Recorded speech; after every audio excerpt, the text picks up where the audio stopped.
Southern Fried True Crime covers cases that are not suitable for young listeners, and there may also be some explicit language used. Listener discretion is advised.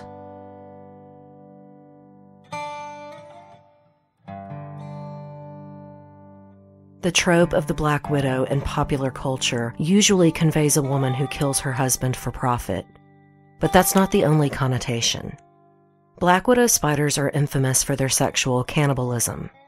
And female sexuality is another frightening layer, changing the meaning of the term man-eater from a wild animal to a woman who is sexually aggressive, despite society's mores. Even in ancient myths, Clytemnestra, the duplicitous, cheating and murderous wife of Agamemnon, is really a representation of the male fear of powerful women. And we know, men commit murder at 3 times the rate that women do. It's why the Black Widow trope is so beguiling. It's why the story of Barbara Steger, a woman who shot 2 husbands 10 years apart as they lay sleeping in their marital beds, became a sensational news story, covered breathlessly in local and national newspapers. Several documentaries, a couple of books, and even a TV movie have delved into Barbara's story. It's salacious and irresistible. The femme fatale who had many affairs and murdered for money. But is that all of the story? In Barbara's case, I believe there are more underlying issues that drove her particular murderous psyche. Welcome to episode 54, The Black Widow of North Carolina, Barbara Steger.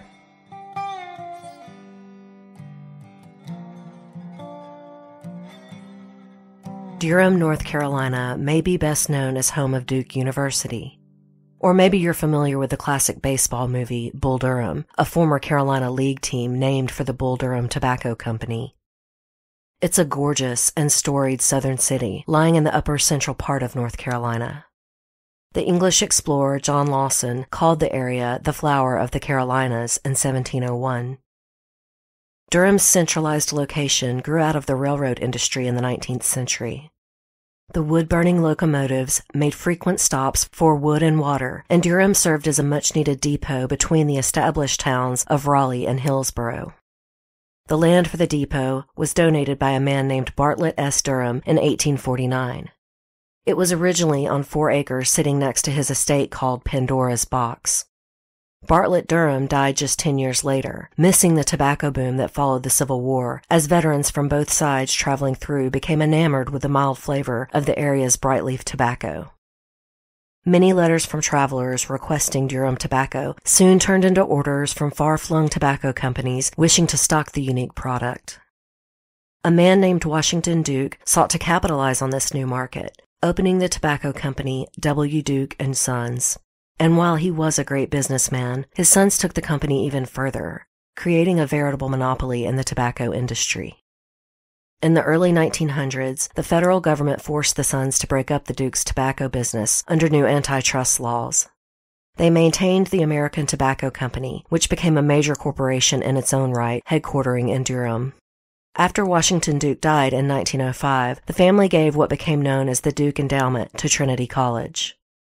Once the $40 million donation was signed into contract in the 1920s, Trinity College was renamed Duke University in honor of Washington Duke.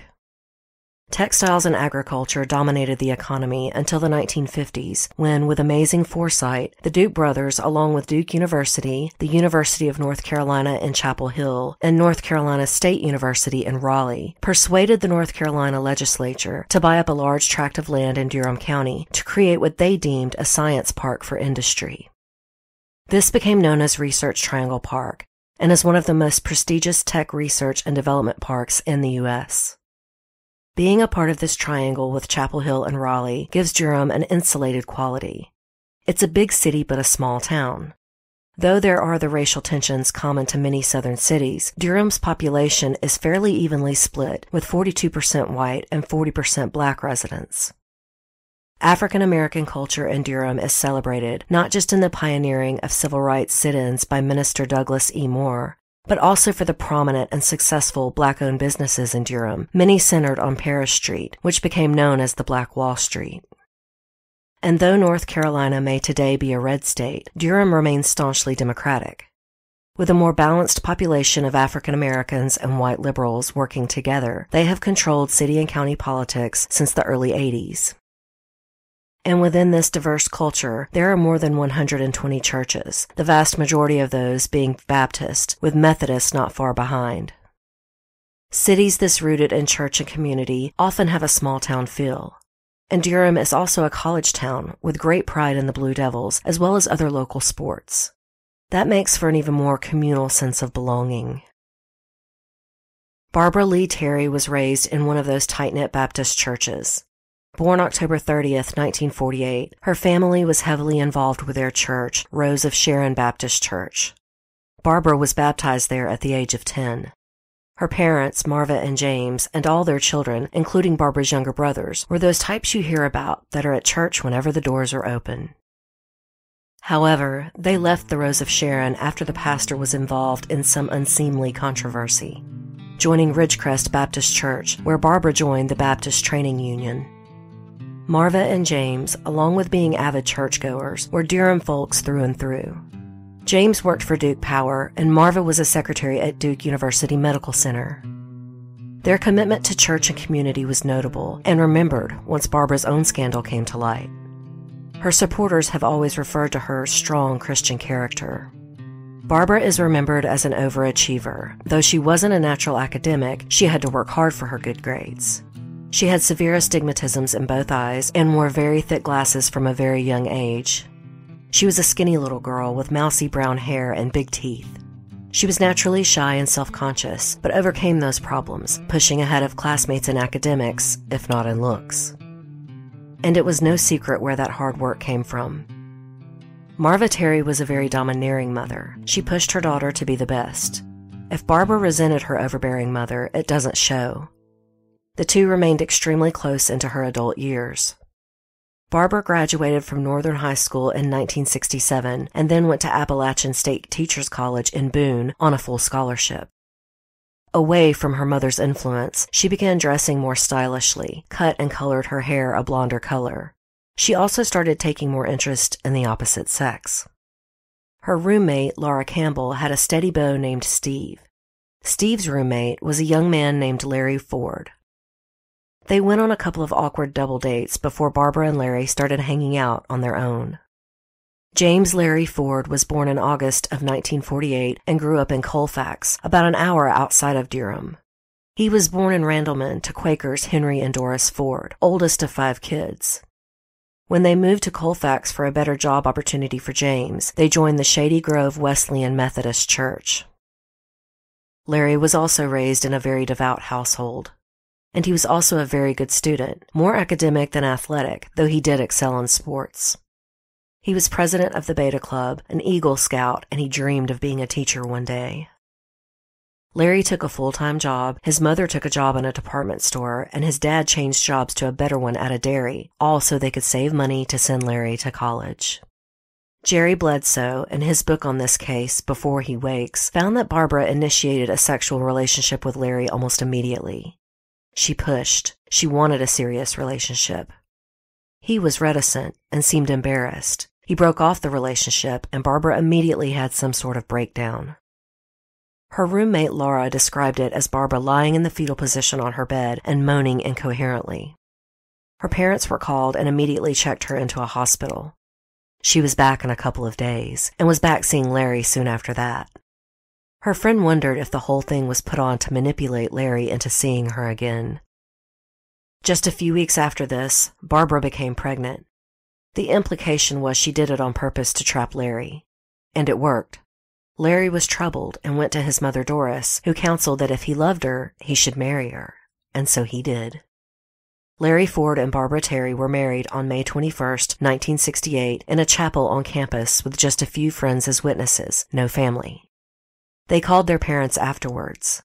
And if the Terrys were disappointed in their golden child, it wasn't expressed. But with money being tight and both still only 20 years old and in college, Larry and Barbara moved in with his parents. It was culture shock for Barbara, who had come from a firm, middle to upper class upbringing. Larry's parents lived in a trailer. They were humble, Christian people who opened their arms to their strange new daughter-in-law, no matter how much she made them uncomfortable. She was unfriendly, and she was weirdly overly affectionate in front of them with Larry. It seemed like exhibitionism. She didn't just kiss him, she grabbed him and stuck her tongue down his throat in front of this conservative, religious couple. Meanwhile, Larry went back and tried to finish school, leaving his new wife with his parents and younger sister. But Barbara resented being heavily pregnant, stuck in a trailer with Larry's parents, while he essentially returned to college life. I'm sure this is a sentiment many women of the time forced to quit school for motherhood would have shared. But Barbara had chosen this life. She wanted to marry Larry Ford, and she was willing to get pregnant to make it happen. James Bryan Ford, called Bryan, was born December 2, 1968. Larry finished college, graduating in 1970, and then joined the Marine Reserves to avoid the Vietnam draft. He would face 6 months of training and then be able to student teach and get on with his career. Barbara continued living with the Fords and took advantage of the free babysitting. They said she often came home late, acting strangely exuberant, which I read as drunk, and that they suspected she was seeing other men. It was nothing anyone could prove, yet. In October of 1970, Barbara got a job at a bank, her first of many bank jobs. And according to her in-laws, she claimed she got a $300 signing bonus. They believed their daughter-in-law, or at least were too polite to say otherwise, when she came home with brand new bedding and all that cash. It's not that signing bonuses are unheard of, but even in 1970, a 22-year-old woman with no college degree or experience getting a signing bonus for a bank teller position sounds fishy. To put it in perspective, that 1970 $300 would be close to $1,900 today. By now, Larry had come back from Marine training and took a job at Sears, as it was too late in the year to find a student teacher position. Barbara was initially well-liked at her new job. She was friendly, genial. Customers and coworkers both liked her. But soon, her boss started getting some awkward complaints about Barbara. Female coworkers said she often talked explicitly and inappropriately about sex. It was funny at first, and then they felt really uncomfortable. And she openly flirted with both customers and male coworkers. By spring of 1973, Barbara was having an affair with a customer. It was pretty much an open secret, with Barbara flagrantly looking intimate with the man in front of her colleagues. One weekend, Barbara told Larry that she was going to the beach with some girlfriends, and he stayed home with Bryan. Around midnight, that Friday, he got a call from a woman whispering, "Do you know where your wife is?" He called the number Barbara had left and got no answer, so he drove to the beach house, and it was empty. He didn't confide in his parents about this affair, but they noticed how unhappy and withdrawn he became. But suddenly, Barbara and Larry bought a house in Ashboro, about an hour outside of Durham. Despite his seeming melancholy, he was staying with Barbara and putting down money and roots for their future. And by the summer of 1973, he had finally completed his student teaching and was looking forward to starting his career. Right around this time, Barbara started another affair, this time with a flamboyant man named Ken Hazelwood, known as Butch. He was a decade older than her, partied hard, and didn't care who knew about their relationship. And then by Christmas of 1973, Barbara was pregnant again. She and Larry announced their new pregnancy with all the fanfare and happiness befitting a young couple. And Larry kept his job at Sears instead of pursuing his dream of teaching. Jason Andrew Ford was born in July of 1974. After she gave birth, Barbara opted for a tubal ligation. She didn't want any more babies. Larry continued to say little and poured all of his energy into a new passion, Taekwondo. He became obsessed and devoted all his free time into learning the Korean martial art. And by the fall of 1974, Barbara was in yet another affair with a customer. Like Hazelwood, this guy was considered a high roller and was again about a decade older than her. This one liked to brag too, and the news got back to Larry, who still didn't leave Barbara. It may be that he decided to let her make this public step, because in November 1974, she moved out and rented a small apartment near the bank. But Larry was the one who filed for legal separation on November 21st, and he was in for a rude awakening. He had always let Barbara handle the money and pay the bills. He never worried about it. Now he found out they were deeply in debt, with many credit cards he knew nothing about. Per their separation, Barbara got the car she drove and full custody. But Larry got the house and all the bills. That is pretty telling for a 1974 divorce, when women generally got the house along with full custody. Barbara had ended the affair with the older man and had taken up with a coworker. If her open affairs with customers were unsettling, you can imagine the reaction to her taking up with a coworker. But he dumped her around Christmas, and Barbara was very dejected. Once she had left her husband, the coworker had cooled on the hot affair. Affairs aren't so hot once they've broken up a family. In humiliation, she quit her job in January of 1975. Larry had only been able to see his sons one weekend a month. He missed them, and he wanted his family back.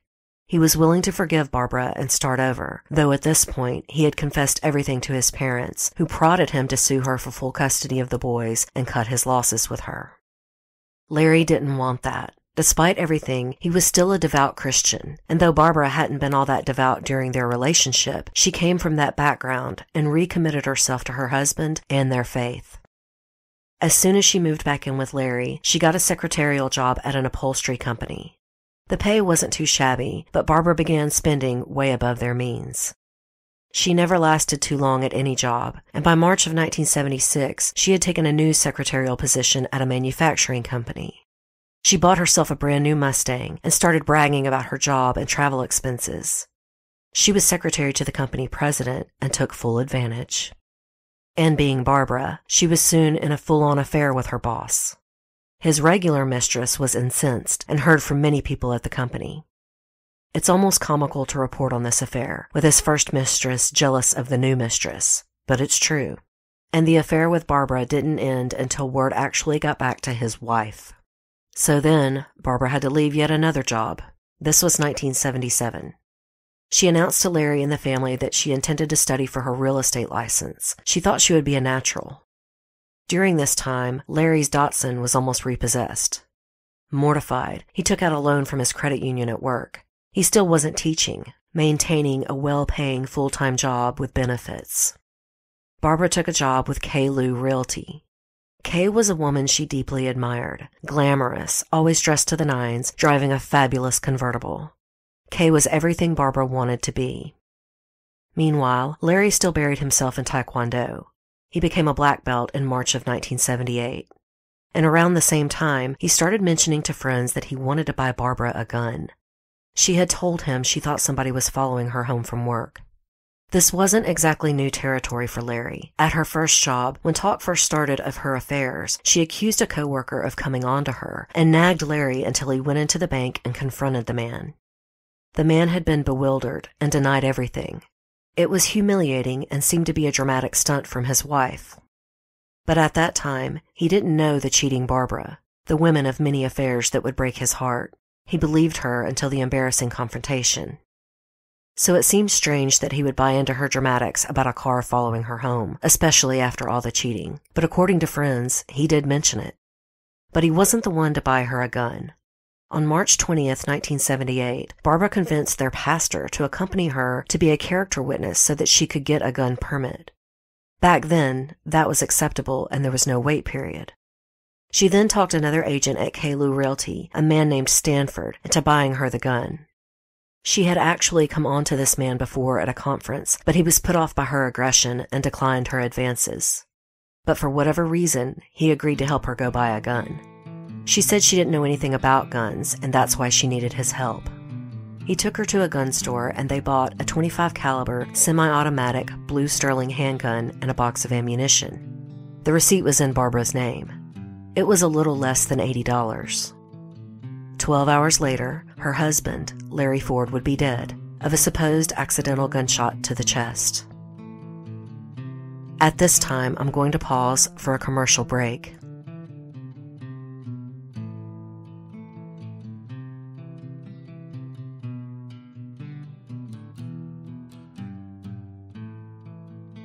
At 12:36 a.m. on March 22, 1978, Barbara called for an ambulance, and the call went through to the Asheboro Dispatch. Being a small town outside of Durham, Asheboro was served by a volunteer fire and ambulance service. When the first volunteer arrived on scene, a composed Barbara answered the door and informed him that her husband was shot and she believed he was dead. Larry Ford was in bed with a sheet pulled up to his chin, but he was obviously dead. He was pale white, livor mortis was already setting in, and he had no pulse. The EMT came right back downstairs and informed Barbara that it was too late. He would call for transport to the morgue. He also called the sheriff's deputy on duty in Randolph County, where the call came in. Larry Allen came out to investigate. He found a loaded clip for the handgun near Larry Ford's hip and the pistol on the floor as if he had dropped it out of his right hand. His position on the bed was odd. His head was on his wife's pillow, and his right leg dangled over the edge. It's as if he had been about to stand up. Though Larry Ford found Barbara's demeanor to be cool, he took her story at face value and after less than an hour at the house, filed his incident report. Accidental death. She had explained that her husband had sustained an injury at Taekwondo the night before, a kick to the groin, and had been unable to get comfortable in the bed, so she offered to go sleep on the couch. She said around midnight she heard a noise, which she thought was a picture falling off the wall. And she went in and found her husband gurgling and gasping for breath. What she didn't mention was that she had called her mother first, who told her to immediately call the rescue squad. Now in 2019 there are protocols, even if a lazy or inexperienced cop came to the scene. But in 1978, the detective for Randolph County wasn't even called until noon the next day, once Larry was already at the morgue. He hadn't been able to come to the crime scene while Larry's body was still there, crucial for any death investigation. In fact, the scene was already clean, sheets changed, the room cleaned up. Barbara did not even call Larry's parents herself. She called everyone but them and then called their pastor and asked him to break the news. All he did was call the Fords and say, "Larry's had an accident." And when they asked what it was, he just said, "He's at the funeral home." It was a devastating shock to the Fords, their vibrant 29-year-old oldest son gone in an instant, already at the funeral home before they even knew about it. By the time they got there, Barbara said she and Brian had decided on a funeral for the next day and a closed casket. Larry's shocked parents begged her to wait a couple more days so that out-of-town relatives could make it to the funeral, but she refused. She did, however, back down on the closed casket. Larry Ford's family wanted to see him. Detective John Bueller was already behind. He was angry about it too, later calling Larry Allen nothing but a report taker. Allen was supposed to have called Bueller in a suspicious death, but claimed he couldn't get him on the phone. Bueller got lucky on one point. One of the EMTs was in training for the police academy and had taken a course in forensics. He had bagged Larry's hands for gunshot residue testing. Bueller took the bags and sent them off for the testing. At the funeral, friends and family felt that Barbara acted strangely. Of course, a lot of people grieved differently, but they thought she was in turns overly dramatic crying and then laughing and playing hostess like it was a party. Again, that kind of manic behavior might have been understood under normal circumstances, but this was not normal. Friends and neighbors were already whispering that it must have been a suicide, but Barbara got wind of this and tersely told people that Larry did not kill himself. One friend of the family claimed to hear her crying, "What have I done?" before her mother shushed her and steered her out of the room. On March 29th, 1 week to the day of Larry's death, Barbara went to the Randolph County Courthouse and filed a will for Larry Ford, which named her as sole heir to his estate. The will was not notarized, and she was the only witness. She needn't have bothered. In North Carolina, she would have automatically inherited as his wife if he didn't have a will, and this only made her look suspicious. Soon she was calling Detective Bueller for status on her dead husband's case. She wanted it closed and needed his death certificate so that she could file for his life insurance. Larry's family, once they were over their initial shock, were suspicious. His parents wouldn't say much, but his brother Ronnie was openly hostile. He grilled Barbara, who told him there were only two possibilities, accident or suicide. Then she coldly told his brother, quote, "And Larry didn't have the guts to kill himself." The Fords were now beyond suspicious and sure that Barbara had murdered Larry. They put pressure on Bueller, who had finally gotten that gunshot residue report back. Larry did not have any on his hands. He had not fired a gun. The official theory was that Larry had gotten out of bed and was playing with the new gun, inspecting how it was loaded, and that he dropped it and it went off.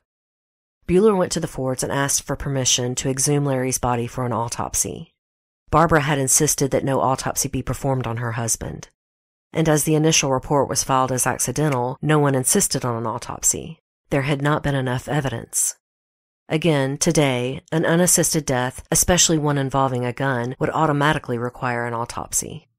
The Fords agreed to the autopsy and signed for the exhumation of their son, surely a very painful decision for such religious people. The autopsy showed that a bullet had pierced his right lung and pulmonary artery, the bullet lodging in his spine.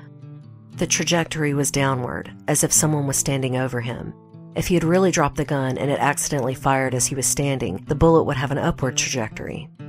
Detective Bueller had Larry Ford's death reclassified as a homicide on his death certificate, but it didn't really close the ruling. It was an active investigation.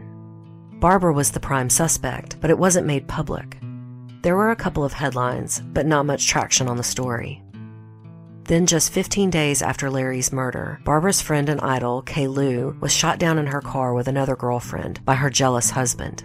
He later insisted that she was in a lesbian triangle with the friend in the car and Barbara Ford. The husband was arrested and eventually convicted, but the investigation into this scandalous double murder suddenly took precedence over Larry's suspicious death, despite the fact that Barbara's name was also connected. Bueller would later claim that he got no support from the DA's office in prosecuting Barbara Ford. And he pointed out the only real evidence was an actual lack of evidence. No gunshot residue on Larry Ford's hands was not enough to arrest his wife. The scene had never been properly investigated, not to mention the fact that Barbara's hands were not tested for residue, nor was she even ever really interrogated about her husband's death. Deputy Larry Allen had closed the case as quickly as he could, and while Bueller was angry at his abrupt handling of the case and frustrated that he didn't have enough to arrest Barbara, his hands were tied. On April 20th, Barbara received her first life insurance payout for Larry's death, $27,000 from his group life policy at work. On May 8th, she got another check for $47,000 from an individual policy the couple had taken out. And then she got an additional $20,000 from insurance on an Exxon Travel Club policy. Detective Bueller wasn't the only one who was suspicious. The insurance companies were calling. They wanted an investigation now that it was ruled homicide. 2 companies had issued checks despite their suspicions, but planned to sue Barbara for the money if the case was officially deemed a homicide. In the fall of 1978, a new sheriff of Randolph County was elected, from a different party, and he cleaned house on old staff, hiring his own. Bueller was forced out and thought the case would be reassigned to the SBI, but it never was. It was placed in an inactive file, and there was no movement for months until the sheriff, frustrated by calls from the insurance companies, declared the case an accident and closed the file. Larry's family was devastated all over again. They didn't want to let it go, but didn't know where to turn. As Christians, they eventually accepted that Barbara would not be prosecuted, but their son would receive a higher justice from God. They decided they could live with that.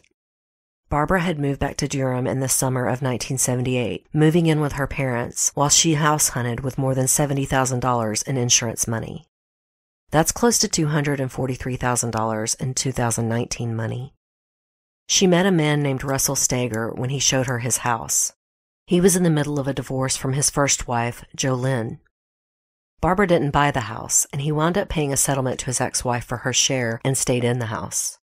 Barbara bought a house across the street from him, and she had noticed him. Allison Russell Steger III, known as Russ, was born in Durham in May 1947. He also grew up in a very religious household. Al and Doris Steger, along with Russ and his sister Cindy, were all members of Greystone Baptist Church. Russ was a jock, not a brain. He played football in high school, but a back injury forced him off the team, so he joined the baseball team. Russ wanted to go to Campbell College, major in phys ed, and become a coach. But his grades weren't good enough, so he enrolled in Mount Olive Junior College first. On weekends, he came home to Durham for any sporting event. Football, basketball, baseball. It didn't matter. He supported his old alma mater. At one of these games, he met Jolynn Ellen, who was selling popcorn. They started dating on and off for 6 years. When he got his degree from Mount Olive, just like Larry Ford, he was in danger of being called for the Vietnam draft, so he joined the Army Reserves. The men were eerily similar. Both wanted to be high school coaches, though Larry never became one, taking jobs to support Barbara and the boys. Larry and Russ were the same age, and both were from very devout families. They were attractive, athletic, genial, and popular guys, and both of their mothers were named Doris. After the reserves, Russ finally made it into Campbell College and got his teaching degree. He student taught out in Cary, near Raleigh, and then he took a coaching job at Durham High School, coaching the junior varsity baseball team. His Christian upbringing and generous nature are the things people remember about Coach Steger. Many of his student athletes were African American, and the alumni were mostly white, so he had to raise a lot of money on his own for his team. Russ organized bake sales and car washes to purchase uniforms and equipment. He brought home uniforms to mend and often had less fortunate players over to dinner as often as he could. He was known as a cool-headed coach. When tempers ran high on the field, he could get everyone calmed down and refocused. In October of 1974, he married his longtime girlfriend, JoLynn, and they bought a house together. But within a couple of years, he had cheated on JoLynn with a female student. She found out about the affair and was going to leave him, but he apologized and begged her to stay. I know with 2019 eyes, Russ's relationship with a student is disturbing. I don't mean to discount it, but it's not central to this story, and I didn't find out much else about it. And in the 70s, though this would have been frowned upon, it wouldn't necessarily be criminal unless the student's parents pressed charges. I'm not excusing what he did, but I'm moving on. JoLynn took Russ back, and they tried to make the marriage work, but by the winter of 1978, they both knew it was over. It was a very amicable divorce. They didn't fight over anything. They split everything down the middle, which was why Russ was originally trying to sell the house. But he was able to take out a loan to pay for her portion and stayed in their home. JoLynn moved away, but they kept in touch over the years, remaining friendly. They were better as friends than married. Russ dated a couple of women, and he was popular with women. Tall, dark, and handsome, he attracted plenty of admirers. They often came to his games and sat in the cheering section, watching the coach more than the game. Barbara was among his fan club. She had designs on Russ, and they started dating pretty quickly once she started coming to his games. By several accounts, they had a very passionate sex life. Both of them liked to brag about it, and Barbara was pushing for marriage pretty quickly. Since she moved to Durham, she took a job at yet another bank, this one where she had a loan for her mortgage. Within 1 month, she had a $100 shortage in her drawer. 2 weeks later, she was short $350. She claimed she had cashed 2 checks for customers, but when the manager called them, they found that those checks were for loan payments, and Barbara had recorded them correctly. The matter was let go, but they watched her. A month after that, her till was short $500. Specifically, a 25-pack of $20 bills was missing. Again, she was not fired, but she was removed from her permanent position and now shuffled around to different banks, filling in for tellers out sick or on vacation. There were minor discrepancies, but not like when she had had her own till. But in December of '78, her mortgage check bounced. Remember, she had her loan through the bank she worked at. She promised to repay it, and then a week later, she asked for a $400 advance for Christmas. And unbelievably, they granted it. When she couldn't repay the money, she started calling in sick, one time telling her boss she was in the hospital having a DNC. Suspicious, he called and found no record of her in the hospital, so he went and audited the last chore she had worked on and found it $200 short. This time, when she finally came back to work, they called her into the bank manager's office. She would be allowed to pay back all of her shortages and her late mortgage payments and resign, and they wouldn't press charges if she did this. She quickly agreed and set up a payment plan. She didn't tell Russ about any of this. She was determined to marry him, and she also lied and said she wanted more kids when she had already had her tubes tied after Jason was born. This would have been a deal-breaker for Russ, who really wanted to have his own kids. Doris Steger was skeptical. She didn't like this rush. They had only known each other for 6 months. But Russ defended Barbara. He insisted to his mother that Barbara was a good Christian woman and exactly what he was looking for. She had started attending services with him at Greystone. She was walking the walk, but Doris didn't believe her. Barbara may have been raised in the church, but her attendance seemed more like a social obligation, and she was well aware of Russ's devotion to the church. In the end, Doris bit her tongue, and Russ and Barbara married on March 17, 1979, just days after his divorce with JoLynn was final. It was also 5 days before the first anniversary of Larry's death, a milestone Barbara ignored. Though they sent letters and cards, Barbara had little to do with the Fords, and they hadn't even seen their grandchildren since Larry's funeral. She had the boys calling Al and Doris Steger Meemaw and Pawpaw almost immediately. While the Stegers thought this was sweet, they worried about alienating the boys' real grandparents. Barbara made it clear that the Fords didn't fool the boys much, as if it was their choice they didn't see them. She made several disparaging comments about her in-laws, while still always taking their calls and answering some letters. If I had to guess, she was probably relieved that they hadn't kept pushing for an investigation into Larry's death, but she wanted to stay far away from them in Randolph County where it had happened. She and Russ went on an extravagant honeymoon in Florida after the wedding.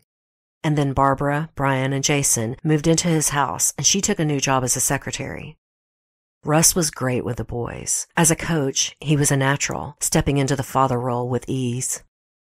In April of 1979, Barbara got her final insurance payout for Larry's death, a check for almost $50,000 that brought the total of what she inherited up to $119,000. That's a lot of money even today, but that brought her total payout to almost $500,000 in 2019 money. She and Russ began spending money at an alarming rate. They bought a new house and then decided it needed remodeling. She started driving a Cadillac Seville, and he drove a 280Z sports car. People wondered where they got the money, especially her coworkers at her low-paying secretary job. She would gravely mention losing her first husband and say she got a lot of money from his insurance. That was true, but they had sunk most of it into cars and the new house. Barbara started using credit cards again and was taking out small loans. It was a pattern with her. She might get what she wanted in a man, but it was never enough. Right after their marriage, Barbara announced she was pregnant. Russ was ecstatic, but the sorrowful-looking couple showed up to church a week later and let everyone know that Barbara had suffered a miscarriage. There was no baby, but she would continue lying about pregnancies to keep Russ. Their family and friends said the couple was very happy and affectionate, calling each other pet names in front of others. They really seemed like a good match. And Russ spent money like Barbara did. It was a weakness of his as well. He liked having nice things. Barbara installed a home gym in their new house and started jogging and working out to be with her husband more. She cut her hair short and dyed it very blonde. She started tanning. She traded her clunky glasses for contacts and started taking an interest in clothes. She transformed herself into kind of a bombshell. In July of 1980, Russ officially adopted Brian and Jason. Barbara had their name changed to Stager on their birth certificates. The Fords suffered this indignity in silence. They refused to admonish Barbara, always hoping she would relent and let them see their grandchildren. The Stagers were still wary of their new daughter-in-law. Things had moved so fast, and now she and Russ were spending money like crazy. And while Barbara said and did the right things, she felt cold to them, as if she was acting. They tried to be friendly with the Terrys, Barbara's parents, who were also at any party she and Russ threw. The Stagers said the Terrys were very standoffish. They didn't talk much except to be polite, but they were always hyper-focused on their daughter and their grandkids. They just ignored everyone else. It was an awkward situation for the Stagers, but they just tried to get used to it. By the end of that next January in 1981, Barbara quit her job. She was probably asked to leave due to her many absences. Former employers would often say this of Barbara, that when she applied herself, she was an excellent employee, but she tended to call out often and wasn't dependable. She took a part-time secretarial position, and soon the same complaints began. But not just about her attendance, about her conduct around co-workers and the salesmen that came in. She talked too much, and too graphically, about sex. She wore low-cut shirts and flirted openly with salesmen.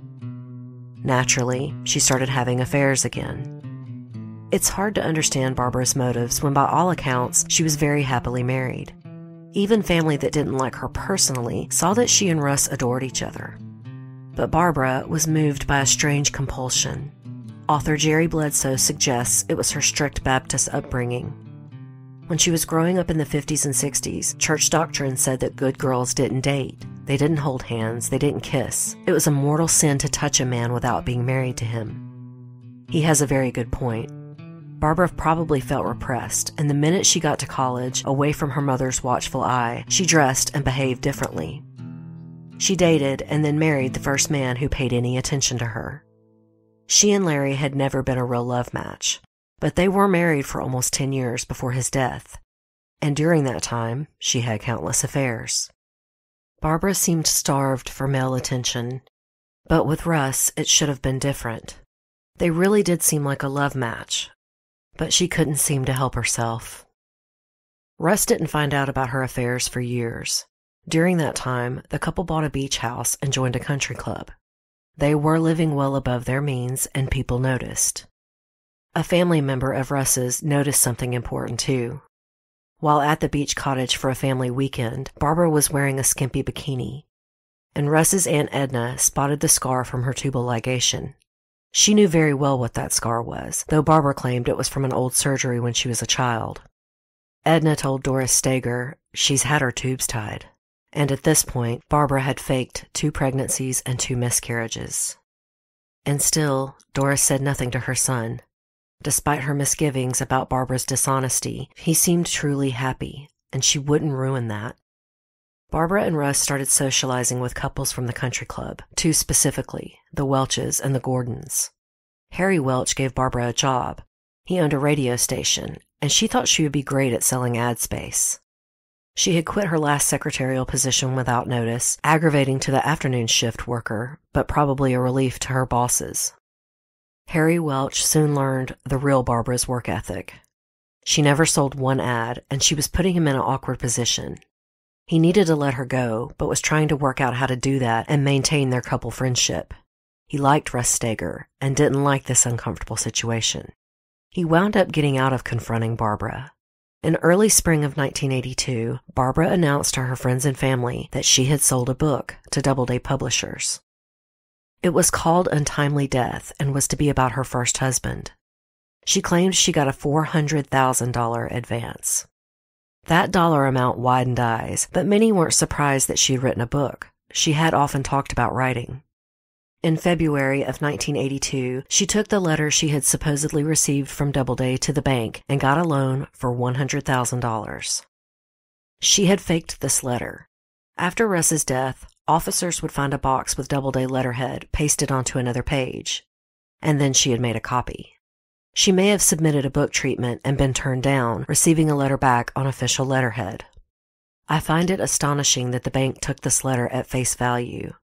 I know times were different, but Barbara still had a credit record and a spotty employment history. But they did. Her first payment on the loan was due in March, as soon as the first printing of her book was released, a payment of $25,000. March came and went, and Barbara didn't make the payment. Her loan officer finally got suspicious and called Doubleday. There was no book deal, and the woman on the other end of the phone assured him that even if there was, it would not be that substantial for a first-time writer with an unfinished book. He called in the loan. It is unclear how Barbara repaid it, but the Stegers later believed that she had gone to her parents for the money. Russ was as much in the dark as her friends and the banker had been. But by August, her friends had started getting suspicious. Months had passed and no book. They also noticed they had never actually seen a typewriter at Barbara's house. Her 2 female friends, Harry's wife and Carol Gordon, decided to put her on the spot. They told her they wanted to throw a book release party for her and needed to know when it was coming out so that they could plan the party. Barbara hemmed and hawed and made excuses, intentionally remaining vague. The Welches had a friend at Doubleday, and Harry decided to call that friend. They learned about her lies. They called it a hoax, and they were devastated for their friend Russ and knew they had to tell him. The men asked him to lunch at a Shoney's and even called his minister, Malbert Smith, to help. Russ had a great deal of respect for his minister. His family had actually changed churches when he was a child to follow Malbert Smith. He had known him his whole life. So Malbert Smith was the one who broke the news, as his friend sat by, trying to be supportive. Russ was shocked, and at one point looked at Harry Welch and said, "Well, at least she still has the job at the radio station." Harry's jaw dropped. She had not worked for him since she announced her book deal. For 8 months, she had been lying to her husband and seemingly getting up and going to work every day. She even rose earlier than her husband. But now things were starting to add up in Russ's mind. There had been a couple of times that police officers showed up on their porch, but Barbara handled it, claiming some sort of mix-up with her checking account. In truth, she had been writing bad checks all over town. In a 1-month period, 42 different checks bounced. Barbara always paid restitution and court costs and kept it undercover. And the checks weren't just for bills. Most were to high-end clothing boutiques. She was a compulsive shopper. Russ was extremely embarrassed at the Shoney's lunch and soon quit the country club. Barbara finally tearfully confessed to one of her friends, both of whom had stopped speaking to her. She had a problem, and she was seeing a psychiatrist. Russ soon came across a shoebox full of unpaid bills, credit card, and bank account statements, none of which he knew anything about. She had signed his name to many accounts. They were hopelessly in debt. He called his mother, who already had an idea of what was going on. Barbara had gotten in the habit of borrowing small sums from her. Her excuse would be something like she forgot to pay the electric bill. Would Doris run pay it and not say anything to Russ? He would be so mad at her. Doris kept Barbara's secrets. Despite everything, she was not the sort of person to break a promise, and Barbara did always pay her back. Now Doris called a meeting with her husband, Russ, and the Terrys, Barbara's parents. Together they sat down and went over all the bills. The Stagers and the Terrys took some urgent bills, embarrassing ones, like Russ's car payment. It was close to being repossessed. They counseled the couple on budgeting and advised getting a bill consolidation loan. When Russ and Barbara went to the bank and applied, they were turned down. The loan officer came out and asked if she had ever gone by the name Barbara Ford. When she first met Russ, she worked at a teller for a bank and was asked to leave for embezzlement. Finally, her past was catching up to her. Russ had known nothing about this. But it was done now, and they had to face the consequences. They sold their beach house and their big house they had lovingly remodeled and moved into a small, cheap tract house a few miles away that faced an interstate. Russ's humiliation at losing the houses sunk him into a depression. His parents had paid a year up front for a post office box so that he could handle the bills. But he kept catching Barbara's lies and forgeries. When she needed small loans, she often signed his name. And they had stopped attending church. He became depressed, outwardly morose, and friends and family all noticed the change. By the fall of 1983, they seemed to have come through the financial crisis, but now their marriage had cooled. He had lost trust in his wife. They became distant. He never knew of her earlier affairs, but now she started a rather public romance with a guy who was 8 years younger than her. He caught the two of them making out in a car in the Durham County Stadium, his home turf. And then he started opening his eyes and ears to the rumors about his wife. He told his mother that she was sleeping all over town. He was distraught, and Doris finally encouraged him to leave Barbara. As a Christian woman, she never believed she would suggest divorce, but she now knew what Barbara was. It wasn't just the spending. It wasn't just the fake pregnancies. It wasn't just the affairs. Barbara was just a liar, and always had been, and she was making her son miserable. But Russ told his mother he couldn't. He was thinking of Brian and Jason. He said, I can't hurt those boys. They're mine now. And Russ meant it. He wasn't just their stepfather. He had adopted them, and that meant a great deal to him. He had raised them for 5 years. He wasn't going to leave them. After talking to his mother, he out of the blue called his ex-wife JoLynn. They had remained friendly and exchanged Christmas cards over the years, but he hadn't actually talked to her in a while. They met up for lunch and caught up, but he didn't mention Barbara. In the fall of 1983, JoLynn was going through her second divorce and moved back to Durham. She and Russ stayed friendly. But by July of 1984, Russ showed up on her doorstep, practically in tears. He needed to talk to her. They were divorced, but they had the ease and intimacy of a former couple, and he poured his heart out to her. He told her everything. About the book hoax, the debts, the lies, the affairs. And then he told her something else. He said, I know it sounds crazy, but if anything ever happens to me, I want you to look into it. JoLynn thought he was being a tad dramatic, but tried to be soothing. However, by the fall of 1984, the Stagers were seemingly recommitted to their marriage. Her affair was over, and they had started attending church regularly again. But they had changed churches out of embarrassment. Russ stopped attending the church he had been to since he was a kid. But he was at least happy that they had gone back to church together. This reconnection also caused them to backslide into overspending again. By the summer of 1985, they were looking at new houses. His parents tried to talk him out of it, but they bought the house anyway. At the beginning of 1986, Russ enrolled in the National Guard for extra money, and so did Brian, hoping to win an ROTC scholarship for college. Russ also went back to college to finish his master's. He would get an automatic pay raise for teaching with that degree. and Barbara had decided to return to school. She said she had always wanted to finish her degree. She got a job at Duke University Medical Center, working fairly close with her mother that helped with tuition. Things seemed okay for a while. Russ got his master's. Barbara was maintaining a 3.7 GPA even while working. But by 1987, they were back in serious debt again.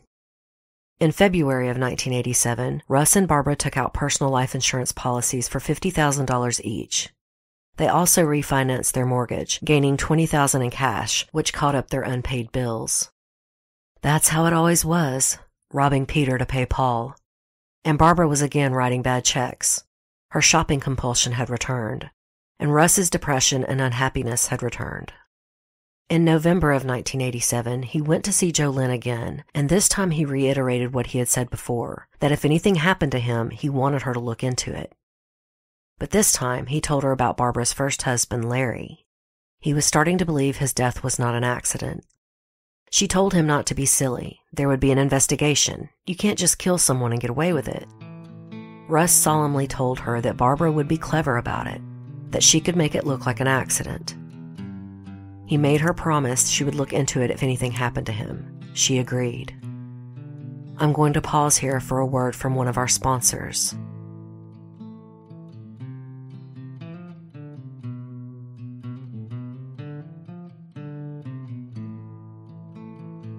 On January 31st, 1988, Russ and Barbara had their families over to watch the Super Bowl. The Stagers thought Russ was still acting subdued, but Barbara was acting bouncy and overly affectionate to her husband, who seemed to ignore her. It was the last time they saw Russ alive. The next day, February 1st, at 6:08 a.m., Jason called 911. He said his father had an accident with a gun. Once again, volunteer firefighters were the first to arrive. They were closer than Central Dispatch. Barbara met the first EMT at the door looking disheveled. He raced upstairs and found Russ Stager on his back, and at first thought he was snoring until he looked closer. Russ was trying to breathe through blood and mucus.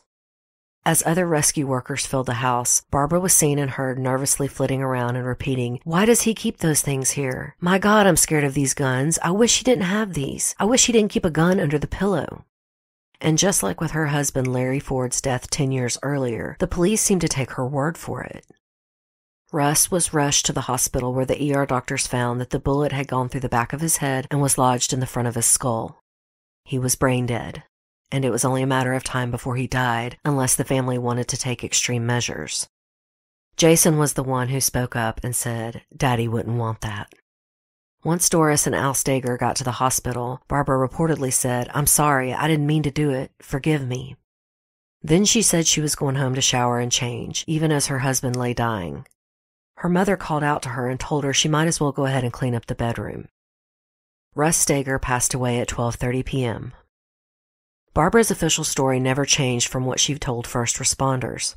She said that Russ had recently bought a new gun for protection because he had been hearing things at night, and he slept with it under his pillow. At 6 a.m., Barbara heard Jason's alarm go off, and he got up to get in the shower. She claims that she was worried Russ would hear him and grab the gun, so she reached for it to move it, and it just went off. The police found a .25 caliber black Beretta semi-automatic pistol lying between their two pillows. The barrel was pointed towards Russ's head. The gun was cocked, and they found a spent shell. Sergeant Rick Buchanan was the investigator assigned to the case, and at first, he seemed to accept Barbara's version of the events.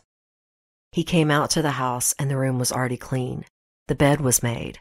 It was as if nothing had happened. Barbara's parents had taken the sheets home to be washed, and they offered them to Buchanan, who said he didn't need them.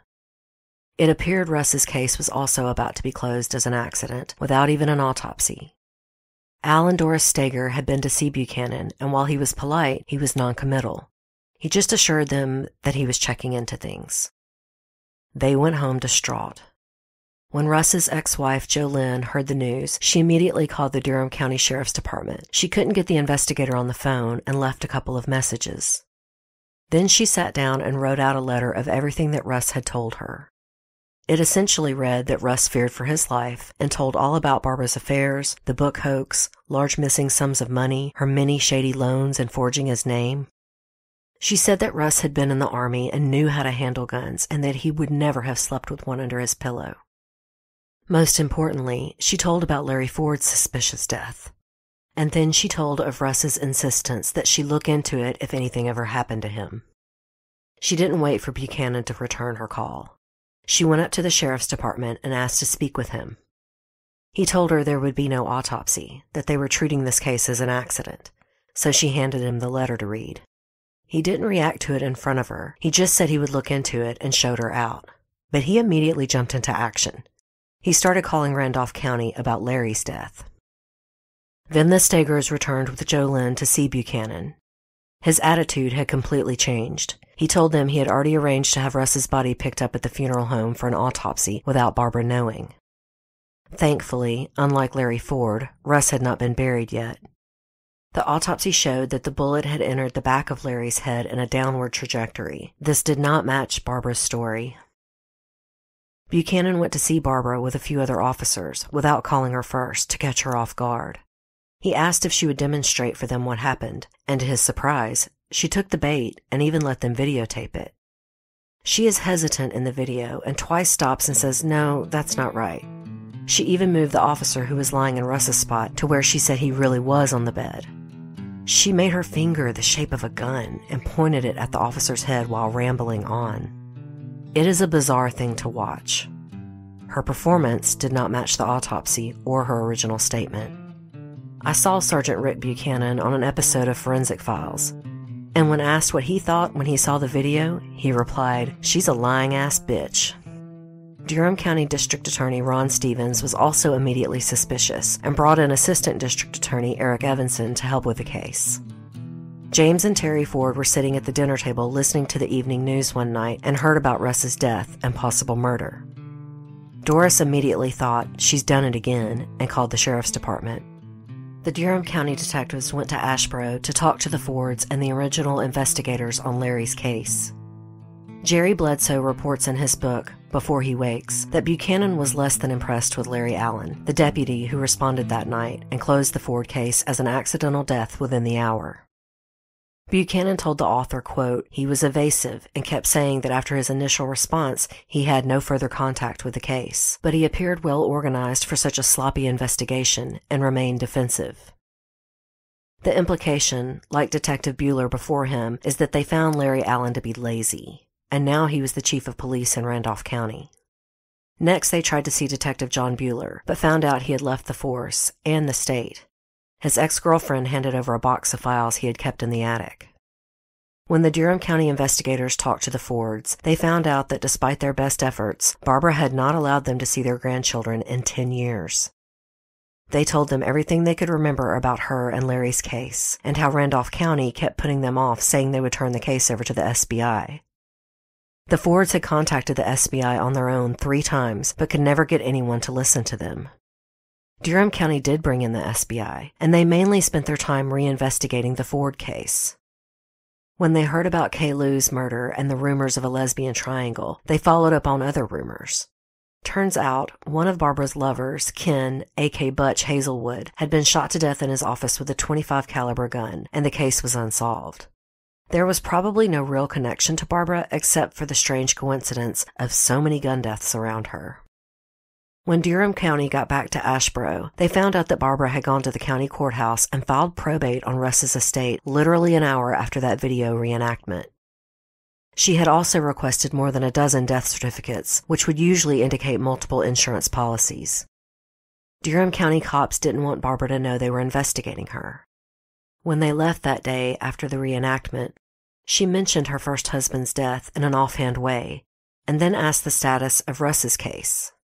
Buchanan lied and said it would be closed as accidental. It's telling that she left an hour after this to file probate. Despite his assurances, she clearly knew they were focusing on her. Buchanan also asked the Stagers and Joe Lynn not to say anything to Barbara. This was hard on the Stagers, as they had to keep seeing her, knowing she had probably intentionally killed their son. And standoffish Barbara, who had always preferred the company of her own parents, stayed all over the Stagers, inviting them for lunch and dinner. She wanted to keep close to them. Doris and Joe Lynn kept investigating on their own. The detectives turned over a box they found at Barbara's with all kinds of financial records, canceled checks, credit card statements, hoping one of them would see something that jumped out. Joe Lynn did. It was a $500 check written from Russ's credit union account, and she knew that that was not his signature. It was deposited into Barbara's account just a month before his death, and there were 2 checks that had been deposited the day after his death.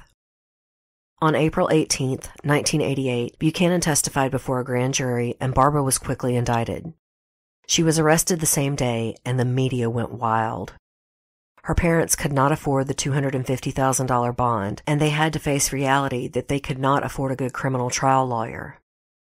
The lawyer they did have suggested that Barbara be declared indigent, and she would have a court-appointed attorney. And he knew a good one. Bill Cotter took the case almost immediately. He had been following it and was disturbed by the salacious news coverage.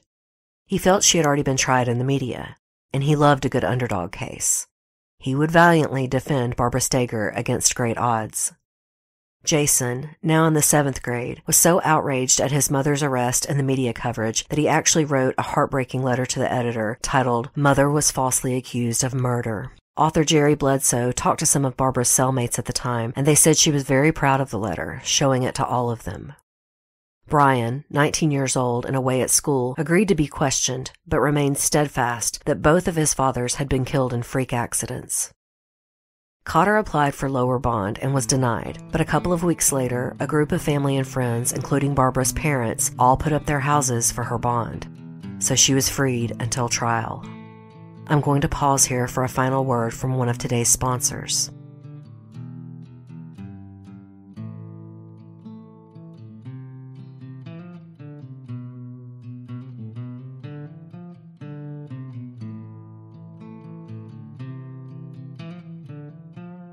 It took 1 year for Barbara Steger to stand trial. Jury selection was arduous because Durham County was going for the death penalty. Then 2 weeks before trial, a mini cassette tape was found. It was an explosive piece of evidence in an already dramatic, twisty case. One of Russ's student athletes had found the cassette on the floor of the locker room. He had taken it home to his mom because she had a cassette recorder that would fit it. It was a mini recorder, and one was found in Russ's desk drawer. His mother hadn't used it right away. When she finally pulled it out, she decided to see what was on it. The tape started. "This is Russ Steger. This is January 29th, 1988. It was Russ Steger, speaking into a recorder 3 days before his death, saying he believed his wife was trying to kill him. He said that 3 times in the last few days, his wife had woken him up and tried to give him some pills to take. He had refused and asked her why, and she said so he could sleep. But it was 4:30 in the morning, and he was already asleep. The 3rd time, he accepted the pills from her, but didn't take them. He took them to a pharmacist the next day, who told him that they were strong sleeping pills. Russ talked about her first husband's death, and how he was afraid it wasn't an accident, and also about all of her lies and manipulations with money. He ended the tape with, quote, "What I really hope is I'm being paranoid about all this stuff that's going on, but I really wonder." When it was eventually played in court, they said you could hear a pin drop. Naturally, Cotter fought this evidence hard. He found it suspicious that it only turned up right before her trial. There would be many witnesses on both sides claiming it was definitely Russ's voice, or that it absolutely was not. Heartbreakingly, both Brian and Jason testified and insisted it wasn't their father. The part on the tape about the pills is interesting. She wasn't giving Russ enough to kill him, just to keep him very asleep. Author Jerry Bledsoe posited that when she had shot Larry Ford, he may have looked up and seen her. The position of his body on the bed had always been strange, as if he was about to stand up. Bledsoe said perhaps that image haunted her, and she wanted to make sure Russ didn't wake up. I think he's right. Barbara's trial was the proverbial circus. It was covered gavel to gavel in local papers and on court TV. Judge A.B. Allen had ruled in a pretrial hearing that evidence of Larry Ford's death would be heard. It was a death knell to Barbara's case, maybe even more than the cassette tape.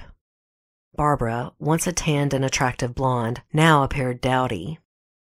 Her hair back to its mousy brown, and the clunky glasses were back. She wore turtlenecks and pearls, anything to soften the femme fatale image she had in the press.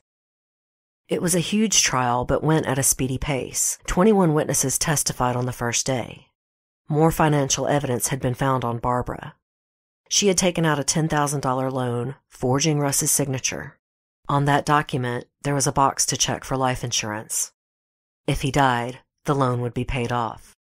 She had been late on the first payment, and that was what the $500 check had been about in the month before Russ's death. She needed to cover for the loan. She went back in and refinanced it, and the second time, she checked that insurance box. It was just a couple of weeks before the murder. Durham County presented that this is what precipitated Russ's murder. She was about to get caught again. But this time, it would probably be the end of her marriage. She had told too many lies, had too many affairs. She knew she couldn't keep Russ this time. So she chose to kill him. One of the main points of argument between the prosecution and defense was the Larry Ford evidence. She had never been charged in that case, and Cotter argued hotly that any mention of Larry should not be allowed. But the prosecutor argued that it showed a pattern. 2 accidental deaths, 10 years apart, both men shot in their beds. In Larry's case, Barbara had suggested that he stood up and was looking at the gun and dropped it, causing it to fire upwards into his chest. However, after he was exhumed for autopsy, the trajectory was downward. Likely it was someone standing over him. He could not have shot himself in that manner. And it was the same for Russ Steger. He was shot in the back of the head with a downward trajectory. She didn't claim he did it. She said she did it by accident, but no matter how investigators tried, there was no way a gun would fire that perfectly through his skull. Judge Allen would later admit to the press that he thought it was possible some of his rulings could be overturned. I imagine this is what he's talking about. Prior bad acts are admitted in court in many states to prove a pattern, but Barbara had not been convicted, much less charged in Larry's case, so it was shaky ground. In the end, the jury was only out 44 minutes before returning a guilty verdict. They had a tougher time during the sentencing portion. After 2 hours, they sent out a question. They wanted to know if life in prison really meant Barbara would spend her whole life in prison.